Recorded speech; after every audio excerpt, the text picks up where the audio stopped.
மனிதருக்கும் ஒவ்வொரு லட்சியம் இருக்கும் இந்த வாழ்க்கையில்.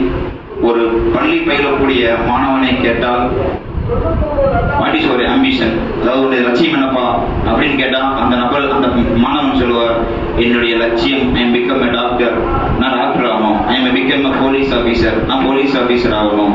I am become a engineer, I am become a lawyer, நான் லாயர் ஆகணும், நான் இன்ஜினியர் ஆகணும். ஒரு கட்டுமான பணியில ஒரு மிகப்பெரிய தலை சிறந்து ஒரு விஞ்ஞானியா விளங்கணும். ஒரு சயின்ஸ் ஸ்டூடெண்ட் கேட்டா அதை சொல்லுவார், நான் ஒரு சயின்டிஸ்ட் ஆகணும்.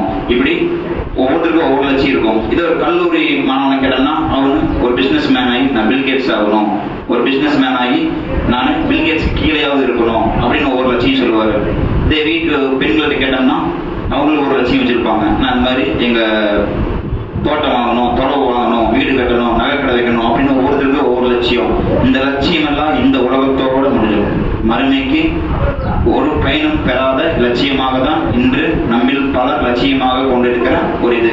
சில பேர் பார்த்தீங்கன்னா ஒரு கார் வச்சிருப்பாங்க, இருந்தாலும் ஒரு உயர்தரமான கார் வாங்கலாம்னு ஒரு லட்சியம் வச்சிருப்பாங்க. ஆடி கார், அப்படி ஒரு பென்ஸ், ஒரு ராயல் ராய்ஸ், அந்த மாதிரி ஒரு மிகப்பெரிய கார் வாங்கி அதில் நாங்கள் சொகுசா போகணும்னா ஒவ்வொருத்தருக்கும் ஒவ்வொரு ஆம்பிஷன் இருக்கும்.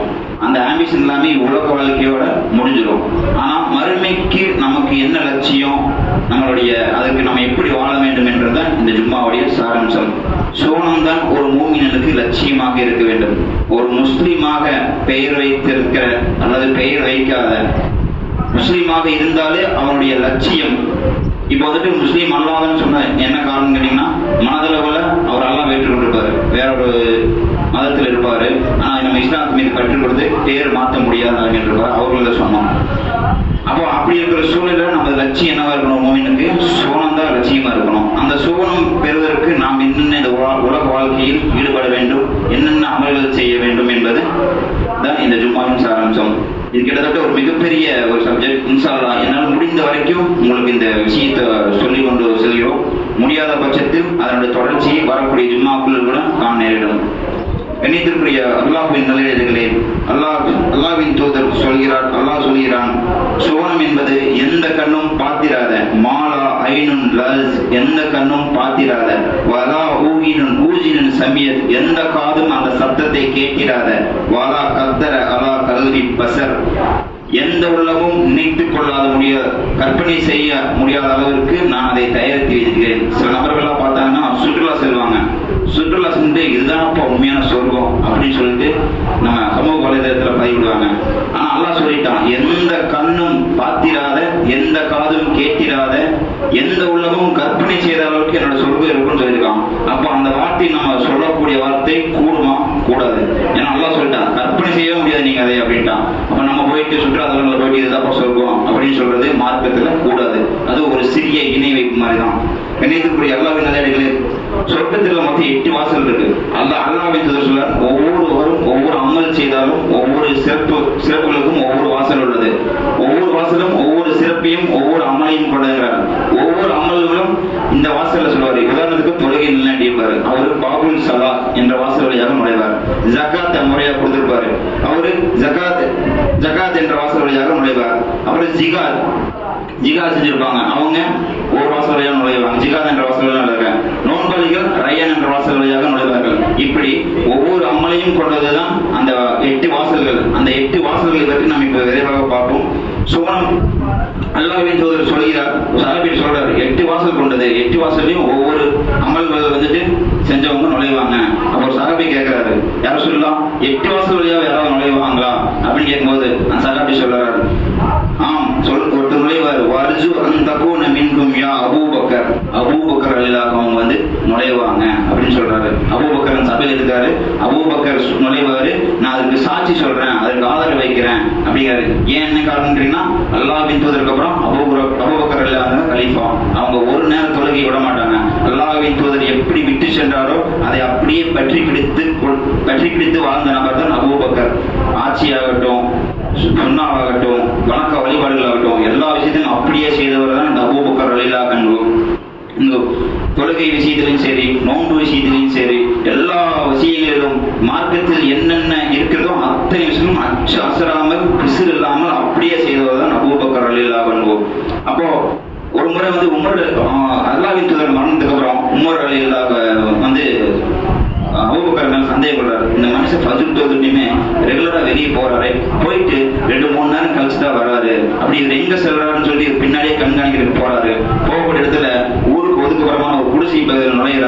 அபூபக்கர் அங்க ஒரு 2-3 மணி நேரம் கழிச்சு வெளியே வர்றாரு. அப்படி வரக்கூடிய சூழ்நிலையில வந்துட்டு பின்னாடியே போய் பார்க்கறாரு. அப்படி அந்த வீட்டுல என்ன இருக்குன்னு போய் பார்க்கும்போது ஒரு வயதான மூதாட்டி அவங்களுக்கு போய் அந்த அபூபக்கர் எல்லாரும் பணிவிடை செஞ்சுட்டு வர்றாங்க. இப்படியே தொடர்ந்து ரெகுலரா ஒவ்வொரு நாட்களும் போறாங்க, வீட்டை கூட்டி பெருக்குவாங்க, தண்ணி வாசல் தொளிப்பாங்க, அந்த பெண்மணிக்கு என்ன அந்த மூதாட்டிக்கு என்ன வேணுமோ எல்லாமே செஞ்சு கொடுப்பாங்க, சமைச்சு அவங்களுக்கு உணவும் கொடுத்துட்டு திரும்ப வீட்டுக்கு வருவார். இப்படியே நடக்கக்கூடிய சூழ்நிலை ஒரு நாள் அபூபக்கர் எல்லாரும் மரணிச்சிடறாங்க. மரணிக்கக்கூடிய உமர் ஞாபகம் இருக்கு. ஆஹா, இந்த பெண்மணியை பார்த்துக்கணுமே, அபூபக்கர் மறந்துட்டாரு, நாம் போவோம்னு சொல்லிட்டு அதே மாதிரி மரணத்தை விஷயத்தை அந்த பெண்மணிகிட்ட சொல்லாமையே இவர் வீடு கூட்டுறாரு, பெருக்கிறாரு, எல்லாமே சமையல் செஞ்சுட்டு இறுதியா உணவு பேச மரத்தை கொடுத்துட்டு வராரு. கொடுத்துட்டு அமர்ந்திருக்கிற நிலையில அந்த பெண்மணி சொல்றாங்க, அபூபக்கர் மரணிச்சிட்டாரா அப்படின்னு கேட்கிறாங்க. இவருக்கு ஒரு ஆச்சரியம், யாருமே எந்த செய்தியுமே தகவலை சொல்லலையே, இந்த பெண்மணிக்கு எப்படி தெரியும் அப்படின்னு கேட்கிறாங்க. ஏன் அப்படி கேட்கறாங்கன்னா, அந்த பெண் ஒரு பார்வையற்ற பெண், பிறவியில் இருந்தே ஒரு பார்வையில்லாத பெண். அதனால யார் போறாங்க யார் வரான்னு பெண்மைக்கு தெரியாது. ஏன்னா பார்வையில்லாத பெண்ணாச்சு, இவங்க எப்படி வந்துட்டு நம்ம கண்டுபிடிச்சாங்க அப்படின்னு கேட்கும்போது அந்த பேசும்பொழுது கொடுத்தாரு பார்த்தீங்களா உமரல்லான்னு, கொட்டையை நீக்காம கொடுத்துட்டாரு. அதுல அந்த அம்மா கண்டுபிடிச்சிட்டாங்க, அந்த மூதாட்டி பார்வையில்லாத மூதாட்டி கண்டுபிடிச்சிட்டாங்க. அபூபக்கர் மரணம் சொல்லிட்டாரா, இப்ப எப்படி கண்டுபிடிச்சிங்கன்னு கேட்கும்போது சொல்றாரு, அந்த பெண் சொல்றாங்க, அபூபக்கர் அவருடைய நண்பர் என்ன செய்வார்னு கேட்டீங்கன்னா, இந்த கொட்டையை நீக்கிவிட்டு தான் எனக்கு உணவா இருந்து கொடுப்பார், நீ கொட்டையோடு தரும்போதே எனக்கு நான் சந்தேகப்பட்டு விட்டேன் அப்படின்னு சொல்லிட்டு அவருக்காக நான் துவா செய்கிறேன்னு சொல்லிட்டு வராங்க.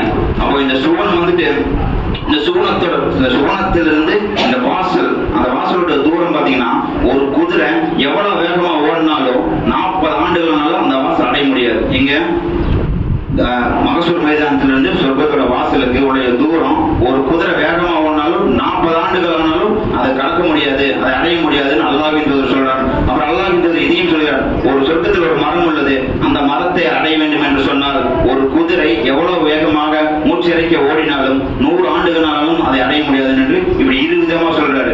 அடுத்தபடியாக சொர்க்கத்துல யார் முதல்ல போவாங்க அப்படின்னு அல்லாஹ்வின் தூதர் தான் முதல்ல போவாங்க. போயிட்டு அங்க போயிட்டு சோனத்தோட கதவை கட்டுவார். அப்ப அந்த மலக்குமார் கேட்பாங்க, மன்னன்ஸ் யார் அது அப்படின்னு கேட்பாங்க. அப்ப அல்லாஹ்வின் தூதர் ஆரவாரமா போட மாட்டார், நானா என்னை யாருன்னு கேட்கறீங்களா அப்படிலாம் சொல்லவே மாட்டாங்க. ஏன்னா மிகவும் பணிவோடு கனிவோடு நடக்கக்கூடியவர் தான் அல்லாஹ்வின் தூதர். ஒரே வார்த்தை சொல்லுவார், நான் தான் முகம்மது அப்படின்னு சொல்லுவாரு. அப்படியா, உங்களுக்காக தான் நான் காத்திருந்தேன், உங்களுக்கு தான் இந்த கதவை திறக்க சொல்லி கடலிருக்கப்பட்டிருக்குது அப்படின்னு சொல்லிட்டு சொல்றாங்க. உடனே கதவை திறக்கிறாங்க.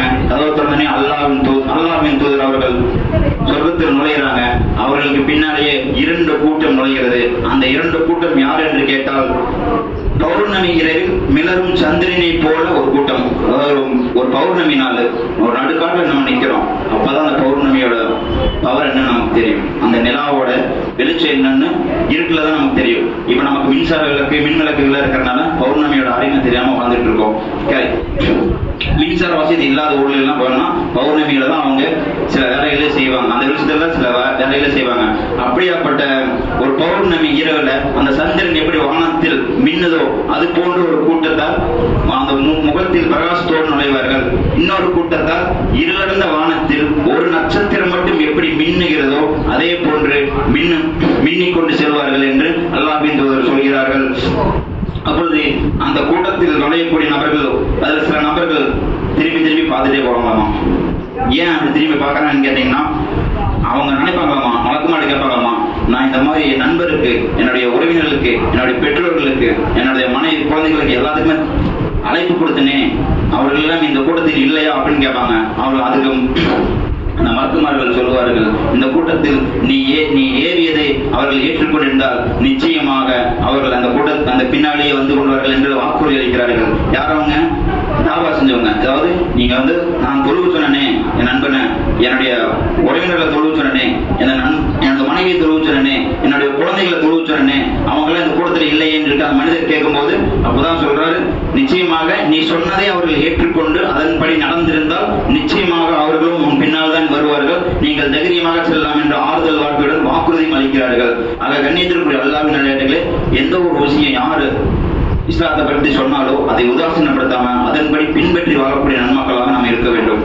நபிகள் நாயகம் ஸல்லல்லாஹு அலைஹி வஸல்லம் அவர்கள் சொல்றாங்க, மனிதன் வளர்ந்து பெரியவனாக ஆக ஆக அவனோடு 2 ஆசைகள் வளரும். என்ன? ஒண்ணு பொருள் ஆசை, பொருள் மீது ஆசை கொண்டவர். இன்னொன்னு நீண்ட நாள் ஆயுளோடு வாழ வேண்டும் என்று ஆசைப்படுவார்கள். எல்லாத்துக்கும் இருக்கிற ஆசை தான். ஒரு பொருள் இருக்கும், இருந்தாலும் இன்னொன்னு கிடைச்சா நல்லா இருக்குமே, இன்னொன்னு கிடைச்சா நல்லா இருக்குமே. ஒரு வீடு இருக்கும், இருந்தாலும் இன்னொரு நம்ம இது தங்குற கொண்டான வீடு, வாடகைக்குன்னு ஒரு வீடு வேணுமே, நம்ம குழந்தைகளுக்கு இன்னும் நிறைய வீடு வேணுமே என்று சேற்றிக்கொண்டே போவார்கள். அதான் பொருள் ஆசை. அடுத்தபடியாக நீண்ட ஆயுளோடு வாழ வேண்டும் ஆசை. இது எல்லாமே அல்லாஹ் தந்துடுவான். இது எல்லாமே தந்துட்டு இதெல்லாம் கூட வராது. இதுல எது கூட வரும்னா மூன்று விஷயம் தான் உங்களுக்கு கூட வரும். ஒன்று நிலையான அருட்களை, மற்றொன்று பயன்பெறக்கூடிய கல்வி, மூன்றாவது பிரார்த்தனை செய்யும் குழந்தைகள். இந்த மூன்றை தவிர உங்களுக்கு எதுவுமே இந்த உலகத்துல கூட வராதுன்னு சொல்லிட்டு அதையும் அல்லாஹ்வின் தூதர் சொல்கிறார். நிலையான அருட்கொடைன்னு என்னங்க? ஒரு நபருக்கு நம்ம உதவி செய்யறது நிலையான அருட்கொடை. ஒரு சாலையோரத்துல ஒரு மரத்தை நட்டி வச்சோம்னா அது நிலையான அருட்கொடை. ஒருத்தருக்கு சதக்கா ஜக்காத்து கொடுத்தோம்னா அது ஒரு நிலையான அடிப்படை. ஒரு ஏழைக்கு உணவளிப்பது அது ஒரு நிலையான அடிப்படை. இதெல்லாம் நிலையான அடிப்படை. இதெல்லாமே நம்ம மரணிச்சாலும் நம்மளோட கபூர்ல நமக்கு ஆதரவாக இருக்கும். நம்ம மறுமை நாள்ல மகசூல் மைதானத்தில் அல்லாஹ்வின் கேள்வியை கேட்கக்கூடிய நாளிலும் நமக்கு அது ஆதரவாக இருக்கும். இரண்டாவதாக பயன்பெறக்கூடிய கல்வி. இப்ப நாம ஒரு கல்வியை கத்துக்கிட்டோம், உலக கல்வியில மார்க்க கல்வி. உலக கல்வி இந்த மறுமையில அல்லாஹ் அதை பத்தி கேட்கவே மாட்டான். நீங்க என்ன இன்ஜினியர், டாக்டர் என்ன படிச்சு சேவை செஞ்சாலும் அதை பத்தி அல்லாஹ் கேட்கவே மாட்டான். படிப்பை உலக கல்வி எல்லாம் சுலபமா சொன்னா வேஸ்ட். மார்க்க கல்வி தான் பெஸ்ட். மறுமையிலும் கபரிலும் நமக்கு உதவக்கூடிய ஒரே கல்வி மார்க்க கல்வி தான். அந்த கல்வியை ஒரு குழந்தை கத்துக்கிட்டு அந்த குழந்தை இன்னொரு 10 பேர் சொல்லும், அந்த 10 பேர் அந்த 100 பேர் சொல்லுவாங்க, அந்த 100 பேர் 1000 பேர் சொல்லுவாங்க. இப்படியே இந்த மார்க்க கல்வி பரவி இஸ்லாம் பரவுவதோ அதுதான் பயன்பெறக்கூடிய கல்வி. அந்த கல்வி நாளை கபரிலும் நமக்கு வசமாக இருக்கும், நாளை மறுமையிலும் நமக்கு வசமாக இருக்கும். மூன்றாவதாக பிரார்த்தனை செய்யக்கூடிய குழந்தைகள். நம்ம என்னதான் கான்வென்ட்ல காலேஜ்ல படிக்க வச்சாலும் நம்ம குழந்தை நமக்காக பிரார்த்தனை செய்யலைன்னா நம்மளுடைய கபூர் வாழ்க்கை கேள்விதான், நம்மளுடைய மறுமை வாழ்க்கையும் கேள்விதான். உலக ஆசைகளை ஊட்டி ஊட்டி ஊட்டி குழந்தைகளை வளர்த்து கொண்டே இருக்கிறோம். நானே அத்தவனை கார் வாங்கி தரேன், நானே அத்தவனை பைக் வாங்கி தரேன், காலேஜுக்கு அங்கே படிக்கிறியா, சென்னையில படிக்கிறியா, பெங்களூர்ல படிக்கிறியா, திருச்சியில படிக்கிறியா, படி, நானும் செலவு செய்யறேன். என்ன ஒரு பிரயோஜனமும் இல்லை இந்த உலகத்துல. இந்த உலக கல்விக்கு எந்த பிரயோஜனமும் இல்லை. மகனே மார்க்க கல்வி படிக்கிறியா, காயல்பட்டினம் போறியா, நாகர்கோவில் போறியா, திண்டுக்கல் போறியா, வேலூர் போறியா, இதுலதான் நமக்கு பயன். ஏன்னா ஒரு குழந்தை தன் தந்தைக்கு செய்யக்கூடிய பிரார்த்தனை அல்லாஹ் ஒருபோதும் நிராகரிக்கவே மாட்டான். சமீபத்தில் ஒரு 4 நாளைக்கு முன்னாடி சகோதரர் ஒருத்தர் மரணிச்சிட்டாரு. அவருடைய பையன் தான் தொழுக வச்சு அப்படின்னு. நான் தொழுகைக்கு இல்லை, வர முடியல. இருந்தாலும் அந்த சொன்னாரு, என்னுடைய கல்வி வீணாகல. அந்த இமாம் சொல்றாரு, என்னுடைய கல்வி வீணாகல. அந்த நம்பர் அவ்வளவு நேரம் அவன் தந்தைக்காக பாவம் பண்ணி கேட்கிறாரு. 3வது ரக்காயத்திலையும் 4 ஜனாசா தொழுகையின் போது முதல் ரக்காயத்துல அல்ஹம் சூரா, 2வது ரக்காயத்துல அல்லாஹும்ம ஸல்லி அலா என்ற ஸலவாத், 3வது ரக்காயத்துல தாய் தந்தை மரணத்திற்காக பாவ மன்னிப்பு, 4வது ரக்காயத்திலையும் பாவ மன்னிப்பு சொல்றாரு. 3வது ரக்காயத்திலையும் 4வது ரக்காயத்திலையும் பையன் டிவோர்ஸ் செஞ்சிருக்கிற அவங்க அத்தாக்காக என்னோட கல்வி வீணா போல அப்படிங்கிற. பாருங்க எவ்வளவு பயன்பட்டு இருக்கு அந்த கல்வி. அப்ப அந்த குழந்தைக்கு இருக்கிற ஒரு நாலேஜ் கூட இன்று நம்ம நிறைய பெரியவங்களுக்கு இல்லை. நம்ம காலம் முடிஞ்சிருச்சு, படிக்கல, மதரசாவல இருந்தாலும் பல பள்ளிவாசல்கள்ல பெரியவர்களுக்கு பிரத்யேகமாக குர்ஆன் கல்வி வகுப்பு, மற்ற வகுப்புகள் எல்லாமே இருக்குது. ஆனா வியாபாரம், பிசினஸ் என்ற வாழ்க்கையை தொலைத்துக் கொண்டு ஓடிக்கொண்டு சமூகமா தான் இருக்கிறோம். இஸ்லாத்தின் பக்கமும் பள்ளிவாசல்களின் பக்கமும் மனமில்லாமல் நாமெல்லாம் பின்னங்கால் பிறடிக்க ஓடிக்கொண்டிருக்கிறோமே, எந்த பிரயோஜனமும் இல்லை. ஒரு மகன் தந்தைக்கும் தாய்க்கும் பெற்றோருக்கும் செய்யக்கூடிய மிகப்பெரிய உதவி என்று சொன்னால் அந்த மகன் பிரார்த்தனை செய்வதுதான். அந்த பிரார்த்தனை இல்லை என்று சொன்னால் நிச்சயமாக மறுமையில் கேள்விதான், கபரிலும் கேள்விதான். ஆக நமது குழந்தைகளை உலக கல்வியை விட்டு, அதாவது உலக கல்வி வேணும்னு சொல்ல, இப்போ சமூகத்துல பாத்தீங்கன்னா உலக கல்வி தேவைங்கிற சுச்சுவேஷன் ஆகி போச்சு. ஏன்னு கேட்டீங்கன்னா எல்லாம் மேல போய் உட்காந்துருக்காங்க, சண்பைவர்கள் கும்பல் எல்லாம் மேல போய் உட்காந்துக்கிட்டு ஆட்டி படைக்குது. என்ன காரணம்? தொழுகை நம்ம இடத்துல இல்ல, துவா நம்ம இடத்துல இல்ல, வந்துட்டான் வக்குபு, இஸ்லாமிய சொத்து எல்லாம் பிடிக்கிட்டாங்க. ஒரு காலத்துல முத்தலாக் சட்டம் ஒன்றும் பண்ண முடியாது நம்மளால. அதுக்கப்புறம் சிஏஏ என்ஆர்சி, நம்ம தமிழகத்திலையும் கேரளாலையும் அண்டை மாநிலம் மட்டும்தான் அந்த ப்ராசஸ் இல்லை. மற்ற அஸ்ஸாம்ல பாருங்க, பார்டர்ல அடிச்சு கொள்றாங்க முஸ்லீமை. ஒரு முஸ்லீமையும் கொள்றாங்க. பேரு கேட்டா பேருனப்பா அப்துல், அதை அடிச்சாச்சு. உத்தரப்பிரதேசத்துல தொழுகையில சாலையில் நீங்க தொழுகை நடத்துறீங்கன்னா அரெஸ்ட், 6 மாசம், லைசன்ஸ் கேன்சல். இதுல என்ன காரணம்? இதோட எதன் விளைவுகள்? நம்ம பள்ளியை நிரப்பாதோட விளைவுகள் தான். பள்ளியின் பக்கம் வரலைன்னா இந்த அடி தமிழ்நாட்டுக்கு வரக்கு வெகு தூரம் இல்லை. ஆக அதனை கருத்தில் கொண்டு நம்ம இந்த மார்க்கத்தை பின்பற்றக்கூடிய நன்மக்களாக அல்லாஹ் நம்மை ஆக்கி அருள் வேண்டும். அல்லாஹ் சுப்ஹானஹு வ தஆலா சொல்கிறான், 8 விதமான சொர்க்கங்கள், 8 விதமான சொர்க்க வாசல்கள் அல்லாஹ்வின் தூதரும் சொல்கிறார்கள். அதில் முதலில் ஜன்னத்தில் ஃபிர்தௌஸ் என்ற சொர்க்கம், இரண்டாவதாக தாருல் சலாம் என்ற சொர்க்கம்.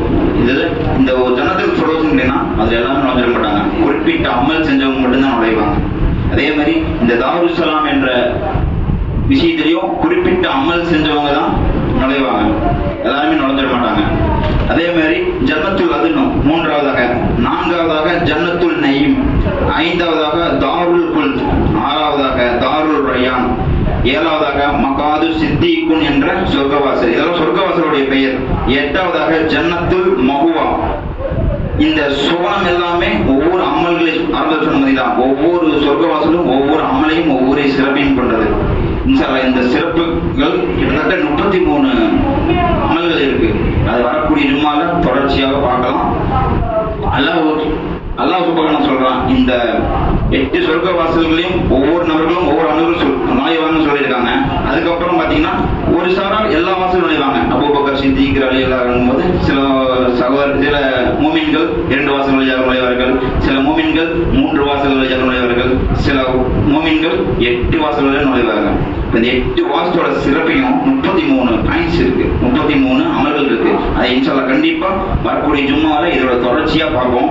சொர்க்கம் சொல்றாங்க, அல்லாஹ் சொல்றாங்க, சொர்க்கம் சிரமங்களால் சொல்லப்பட்டுள்ளது, நரகம் மனோ இச்சைகளால் சொல்லப்பட்டது. மனோ இச்சை என்பது நமக்கு நாமே எடுத்துக்கொண்டு முடிவு செய்து கொண்டு தீர்மானிச்சு போய்க்கிறது, இலவுதானே. ஒரு நண்பர் சொல்றாரு, யாப்பா நோன்பு வைக்கிறேன்டா, அதுல இந்த வெயில் நச்சுறது, அதனாலதான் நோன்பு வைக்கல, என்னோட துணி அழுக்காயிரும், என்னோட அல்லாஹ் எங்க சொல்லியிருக்காங்களோ, வேலை செய்யறவங்களுக்கும் கடுமையான வெயிலையும் மழையிலையும் வேலை செய்யறவங்களுக்கும் துணி அழுக்காகக்கூடிய நபர்களுக்கும் நோன்பு கடமையில எங்க சொல்லியிருக்காங்க. நோன்பு யாருக்கு கடமை இல்லை, நோய் வாய்ப்பட்டவங்களுக்கும் பயணத்தில் இருக்கிறவங்களுக்கு தான். அதுவும் அந்த நோய் வாய்ப்பட்டவங்க 5 நோன்பு விடுறீங்களா, அந்த 5 நோம்பு அடுத்த வருடத்துக்குள்ள நோக்கணும். அப்பதான் அந்த முழு தான். திருந்த மனம் இல்லாமல் வாழக்கூடாது. அந்த 5 நோம்பையும் வரக்கூடிய காலங்களில் நோக்கணும். அல்லாஹ் அதிகாரத்தை கையில் எடுக்கக்கூடாது, அதான் மன இச்சை. இப்படி அல்லாஹ் ஒரு திட்டத்தை வகுத்து வச்சுட்டான். அல்லாஹ்வின் ஒரு திட்டத்தை நமக்கு வகுத்து கொடுத்துட்டு போயிட்டாங்க. நீங்க இப்படிதான் இறுதி பேர்கள் சொல்லுவார், என்னை எப்படி பார்த்து வாழ்ந்தீங்களோ அப்படி வாழ்ந்துங்க, என்னை எப்படி தொழ கண்டீர்களோ அப்படி தொழுது கொள்ளுங்கள், என்னை எப்படி வாழ கண்டீர்களோ அப்படி வாழ்ந்து கொள்ளுங்கள். அல்லாஹ்வின் அல்லாஹும் தெளிவாக அவனுடைய வேதத்திலும் அவருடைய ஹதீஸ் புக்கெல்லாம் படிச்சு பார்த்தீங்கன்னா தெரியும், என்னென்ன ஹதீஸ்கள் என்னென்ன எப்படி எப்படி ஒத்து வருதுன்னு தெரியும். அப்போ அதன்படி நம்ம வாழணும். அப்படி வாழணும்னு சொன்னா நிச்சயமாக அதிகாரத்தை கையில் எடுக்கக்கூடாது. அல்லாஹ்வின் அதிகாரத்தை கையில் எடுத்ததுக்கு அல்லாஹ் கண்டிக்கிறான். எப்போ ஊருடைய போர்ல அதிகாரத்தில் ஒரு இடத்துல 4 இடத்துல அதிகாரத்தை கையில் எடுக்கிறாரு, எல்லாம் அல்லாஹ் கண்டிச்சு இறக்கலாம். அதுல ஊது போர்ல அவருடைய பல்லு உடைக்கப்பட்டு ரத்தம் சிந்த அடிச்சிட்டாங்க. அல்லாஹ்வின் தூதரை ஊது போர்ல அடிச்சிட்டாங்க. அப்ப அல்லாஹ்வின் தூதர் சொல்றாரு, சாபம் வர்றாரு, என் பல்லையை உடச்சிட்டீங்களா, நபிகளும் கூட பார்க்காம என்னோட பல்லை உடச்சிட்டீங்களே, நீங்க எப்படி உருப்பிடுவீங்க அப்படின்னு ஒரே ஒரு வார்த்தையை தெரியாம பேசிட்டாரு. உடனே அல்லாஹ் இருந்து கண்டிப்பு வராங்க, நீ எப்படி பேசலாம் அப்படி, நான் தான் இறைவன், நீ இறைவன் கிடையாது, நீ என்னோட தூதர், நான் நேர்வழி தந்துட்டுனா நீ என்ன பண்ணுவேன் அப்படிங்கிற மாதிரி அல்லாஹ்வின் தூதரை பார்த்து அல்லாஹ் கண்டிக்கிறான். கண்டிச்சு வசனம் இறக்கலாம். அல்லாஹ் எல்லாத்தையும் பாதுகாக்கணும். அதிகாரத்தை எப்பவுமே கையில் எடுக்கக்கூடாது. அடுத்தபடியாக சொர்க்கம் சிரமங்களால் சொல்லப்பட்டது. என்ன சிரமம்? காலைல பஜ்ருக்கு எந்திரிப்பது சிரமம் தான். இரவு ரொம்ப நேரமாகி தூங்கணும்னா சிரமம் தான். அடுத்தபடியாக வேலைதான் முக்கியம், தொழுகு முக்கியம் இல்லை அப்படின்னு சொல்ற பட்சத்துல நிச்சயமாக அதுவும் சிரமம் தான். அசுர் அதே மாதிரி தான், இசாவோ அதே மாதிரி தான். இந்த எல்லா தொழில்களும் நமக்கு சிரமம் நினைச்சா சிரமம் தான். இம்மூமின்களுக்கு உலக வாழ்க்கை சிறைச்சாலை, அவ்வளவுதான். ஒரு கூண்டுக்குள்ள நம்ம அடைச்சி வச்சா எப்படி வாழ்வோமோ அது மாதிரி இது இஸ்லாம். இதனை பொறுத்து கொண்டு வாழ்ந்தால்தான் அல்லாஹ்வுடைய சட்டத்தையும் அல்லாஹ்வின் தூதருடைய சட்டத்தையும் எப்படி நம்ம பொருட்படுத்தி அதனை பற்றி பிடித்துக் கொண்டு வாழ்கிறோமோ அவர்களுக்கு நிச்சயமாக சிறைச்சாலை தான். ஆனால் மறுமையில் அவர்கள் சுதந்திர பறவை, சோனத்தில் சுதந்திரமாக சுத்தலாம். காசு பணம்லாம் ஒரு பைசாக்கு பிரயோஜனம் இல்லைங்க. கபருக்குள்ள போற வரைக்கும் தான். கபருக்குள்ள போயாச்சுன்னா நீங்க சம்பாதிச்சது 20 கோடி சொத்து இருந்தாங்க சொல்லி கபூர்ல வைக்க மாட்டாங்க. அது மண் நமக்கு அப்படியே கொட்டினாலும் ஏதாவது பயனளிக்குமா? அது மண்ணோட மண்ணா மக்கி தான் போகும். எந்த பயனும் இல்லை, எந்த பிரயோஜனம் இல்லை. ஆக கண்ணியத்திற்குரிய அல்லாஹ்வின் நல்லடியார்களே, அதனை கருத்தில் கொண்டு நம் வாழ்க்கையை நாம் மாற்றிக்கொள்ள வேண்டும் என்று கூறி இந்த முதலாவது உரையை நிறைவு செய்கிறேன். வாகிருதவான் அல்ஹம்துலில்லாஹி ரப்பில் ஆலமீன். அஸ்ஸலாமு அலைக்கும் வரஹ்மத்துல்லாஹி வபரகாத்துஹு.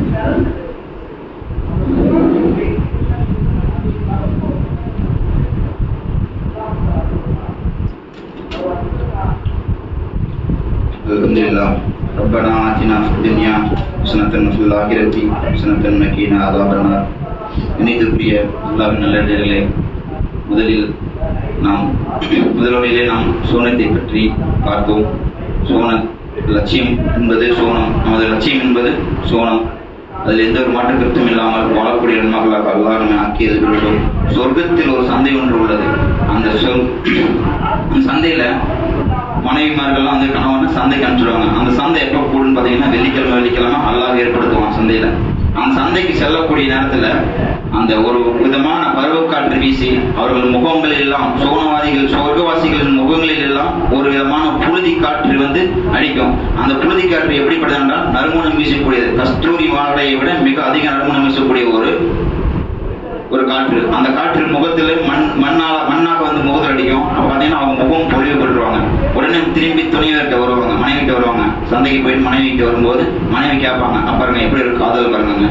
மனைவியை கேட்பாங்க, என்ன போகும்போது அழகா போனீங்க, இப்போ ரொம்ப அழகா வந்திருக்கீங்க, முகமெல்லாம் அப்படி பல இருக்குது, பொழிவா இருக்குது அப்படின்னு கேட்பாங்க. எங்க சொர்க்கம் வேணும்னா நம்ம இந்த மறுமையிலும் நம்ம மனைவியோட காதல் செய்யணும்னா நம்ம இங்க சிரமப்பட்டுதான் ஆரம்பம் சொல்லிருக்கீங்களே. அப்போ உடனே அந்த கணவன் கேட்பாராமா, நாங்களும் போகும்போது நீங்க கொஞ்சமா தான் அழகா இருந்தீங்க, போயிட்டு வந்து நீங்களும் ரொம்ப அழகா இருக்கீங்க, பாருங்க எவ்வளவு மறுமையில எவ்வளவு காதல் பாருங்க மனைவி மேல. அல்ஹம்துலில்லாஹ். அப்புறம் அல்லாஹ்வின் தூதர் சொல்றாரு, ஒவ்வொரு சொர்க்கத்துக்குரிய நபரும் 60 முழத்தோட தான் எழுப்பப்படுவாங்க. 60 முழம் கொண்ட மனிதர்களாக தான் சொர்க்கத்தில் நுழைவாங்க. ஆதம் நபியை அல்லாஹ் அப்படிதான் படைச்சான். இப்படி 60 முழமாக தான் படைச்சான். அது ஆதம் நபி நான் எப்படி படைத்தனோ அப்படித்தான் இந்த சொர்க்கவாசிகள் சொர்க்கத்தில் நுழைவார்கள் என்று அல்லாஹ்வின் தூதர் சொல்லி காண்கிறார். சொர்க்கத்துல மலம் கழிப்போமா? கழிக்க மாட்டோம். உண்போம், வருவோம். இங்கே புகைப்பிடிப்பது ஹராம், மது ஹராம், விபச்சாரம் ஹராம். ஆனால் மறுமையில் அதெல்லாம் ஹலால்.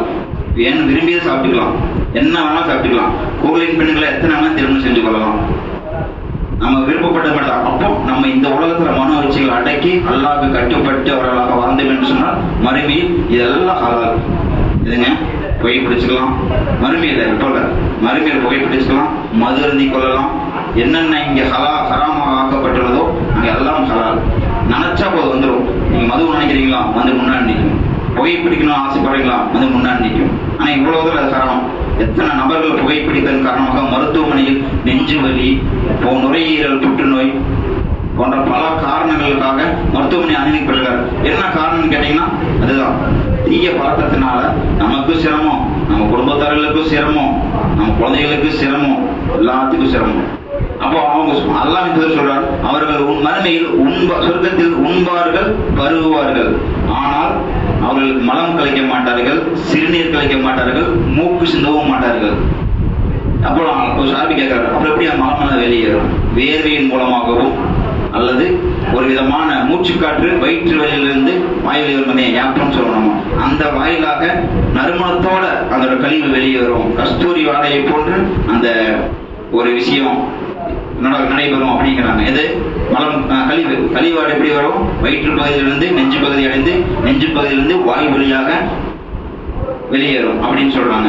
ஆகிய கண்ணியத்தில் அல்லாஹ்வின் நல்லடியார்களே, அதனை கருத்தில் கொண்டு நாம் சோனவாதிகளாக மாற அல்லாஹ் நம் அனைவருக்கும் உதவி செய்ய வேண்டும். ஒரு சின்ன விஷயம், ரமலானுக்கு பின் நாம் கண்ணியத்திற்குரிய நல்லடியார்களே, ரமலான்ல நிக்க இடம் இல்லை, அந்த பாத்திரங்க வைக்கிறக்கு இடம் இல்லை, அந்த பாயை தொலை வராங்க, இங்க எனக்கு இடம் இல்லைன்னு. ஆனா சவால் ஒண்ணு, அன்னைக்கு வெறும் 3 பேர் தான் சவால் நிக்கிறாங்க. நம்மளுடைய மகள் பள்ளிவாசல்ல ரமலான்ல இருந்த அமல்கள், யார் ரமலானில் தொழுது விட்டு திருந்த மனம் இல்லாமல் சவாலையும் கடக்கிறாரோ அவர்களுக்கு அவருடைய எந்த ஒரு நல்ல அமல்களுமே ஏற்றுக்கப்படாது. ஆகவே நம்முடைய பள்ளிவாசல் நிரப்பவங்களுக்கு ஒரு ஜன்னா இருக்கு. பள்ளிவாசல் நிரப்புறாங்க பாத்தீங்களா, சஃபுகளால ஒரு சஃபு கூட வர மாட்டேங்குது, ஒரு 10 பேர் கூட வர மாட்டேங்கிறாங்க. வெறும் 3 பேர், 4 பேர், 5 பேர். ஆக அதை கருத்தில் கொண்டு பள்ளிவாசல்களை நிரப்பக்கூடிய மக்களாகவும் ரமலானுக்கு பின்னும் ரமலானில் நாம் எப்படி இருந்தோமோ அப்படிப்பட்ட நபர்களாக அல்லாஹ் நம்மை வாழ வைத்து மரணிக்க செய்வார்கள் என்று கூறி எனது உரையை நிறைவு செய்கிறேன். வாஹிர் தவானா அல்ஹம்துலில்லாஹி ரப்பில் ஆலமீன். அஸ்ஸலாமு அலைக்கும் வரஹ்மத்துல்லாஹி வபரகாத்துஹு.